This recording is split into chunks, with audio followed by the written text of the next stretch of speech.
Doctor Bhimrao Ramji Ambedkar का जन्म 14 अप्रैल 1851 को हुआ था। उनका जन्म महू मध्य प्रदेश में हुआ था, जिसे अब डॉक्टर आंबेडकर नगर के नाम से जाना जाता है। उनका परिवार मराठी था और कबीर पंथ को मानता था। उनके पिता रामजी मालूजी सकपाल ब्रिटिश आर्मी में थे और संत कबीर के अनुयायी थे। उनकी मां का नाम भीमाबाई था। डॉक्टर आंबेडकर को छोटी उम्र से ही छुआछूत का सामना करना पड़ा, जो उनके जीवन की एक कठोर सच्चाई थी। हालांकि उन्होंने अपनी पढ़ाई में बहुत अच्छा प्रदर्शन किया। उन्होंने अपनी शुरुआती शिक्षा दापोली और सतारा में पूरी की। 1908 में उन्होंने बॉम्बे के एल्फिंस्टन हाई स्कूल से मैट्रिक परीक्षा पास की। उन्होंने बॉम्बे के एल्फिंस्टन कॉलेज से ग्रेजुएशन किया और बड़ौदा के महाराजा सयाजीराव गायकवाड़ से स्कॉलरशिप प्राप्त की। इसी सहायता से वे आगे की पढ़ाई कर पाए। डॉक्टर आंबेडकर की ज्ञान की प्यास छोटी उम्र से ही दिखाई देती थी। वे एक मेधावी छात्र थे जिन्होंने कई मुश्किलों का सामना किया। इन चुनियों के बावजूद उन्होंने हार नहीं मानी और बड़ी उपलब्धियां हासिल की। उनके शुरुआती अनुभवों ने उनके विश्व दृष्टिकोण और सामाजिक न्याय के प्रति उनकी प्रतिबद्धता को आकार दिया। डॉक्टर आंबेडकर 1913 में पढ़ाई के लिए अमेरिका गए। उन्होंने न्यूयॉर्क के कोलंबिया यूनिवर्सिटी से अर्थशास्त्र में मास्टर ऑफ आर्ट्स और उसी यूनिवर्सिटी से दर्शन शास्त्र में डॉक्टर ऑफ फिलॉसफी की उपाधि प्राप्त की। उन्होंने लंदन स्कूल ऑफ इकोनॉमिक्स में अपनी पढ़ाई जारी रखी। डॉक्टर आंबेडकर को अमेरिका और इंग्लैंड में अपनी जाति के कारण भेदभाव का सामना करना पड़ा। इसके बावजूद उन्होंने अपनी पढ़ाई में बहुत अच्छा प्रदर्शन किया और अर्थशास्त्र और कानून के विशेषज्ञ बन गए। वे अपने ज्ञान का उपयोग भारत में हाशिए पर रहने वाले समुदायों के उत्थान के लिए करना चाहते थे। डॉक्टर आंबेडकर भारत लौटे और अपना पेशेवर करियर शुरू किया।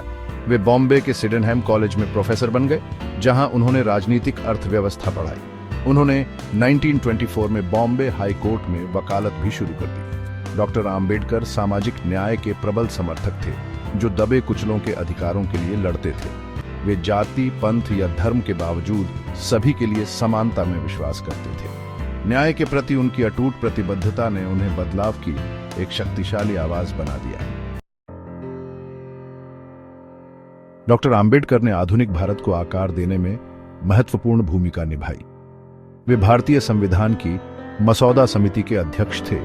यह एक बहुत बड़ा काम था जो एक नए भारत की नींव रखेगा। डॉक्टर आंबेडकर ने बड़ी बारीकी से संविधान का निर्माण किया, यह सुनिश्चित करते हुए कि इसमें समानता, न्याय और स्वतंत्रता के सिद्धांत शामिल हों। वे सभी नागरिकों के लिए एक न्यायपूर्ण और समतामूलक समाज बनाना चाहते थे, जिसमें छुआछूत और भेदभाव जैसी सामाजिक बुराइयों को मिटाने का उनका विजन था। भारतीय संविधान डॉक्टर आंबेडकर की प्रतिभा का प्रमाण है।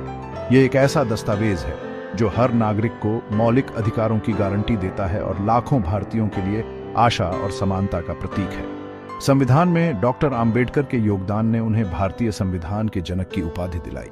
संविधान पर उनका काम चुनौतियों के बिना नहीं था। उन्हें विरोध और आलोचना का सामना करना पड़ा, लेकिन एक न्यायपूर्ण और समतामूलक समाज बनाने की अपनी प्रतिबद्धता में वे दृढ़ रहे। डॉक्टर आंबेडकर एक बहुमुखी प्रतिभा के धनी व्यक्ति थे। वे एक न्यायविद, अर्थशास्त्री, राजनेता और समाज सुधारक थे, जिन्होंने अपना जीवन हाशिए पर रहने वाले लोगों के अधिकारों के लिए लड़ने के लिए समर्पित कर दिया। वे सामाजिक परिवर्तन लाने के लिए शिक्षा की शक्ति में विश्वास करते थे। उन्होंने दलित बौद्ध आंदोलन को प्रेरित किया और लाखों लोगों को सशक्त बनाया, जाति व्यवस्था को चुनौती दी और दलितों के अधिकारों के लिए लड़े। उनका साहस और दृढ़ संकल्प आज भी भारतीयों की पीढ़ियों को प्रेरित करता है। डॉक्टर आंबेडकर की विरासत भारतीय संविधान को आकार देने में उनकी भूमिका से कहीं आगे तक फैली हुई है। वे एक कुशल लेखक और एक शक्तिशाली वक्ता थे और उनके लेखन और भाषण आज भी दुनिया भर के लोगों को प्रेरित करते हैं। डॉक्टर आंबेडकर को मरणोपरांत 1990 में भारत के सर्वोच्च नागरिक पुरस्कार भारत रत्न से सम्मानित किया गया। उनकी जयंती को आंबेडकर जयंती के रूप में मनाया जाता है। भारत के लिए उनका योगदान अतुलनीय है। उन्हें सामाजिक न्याय के एक योद्धा और एक सच्चे दूरदर्शी नेता के रूप में याद किया जाता है।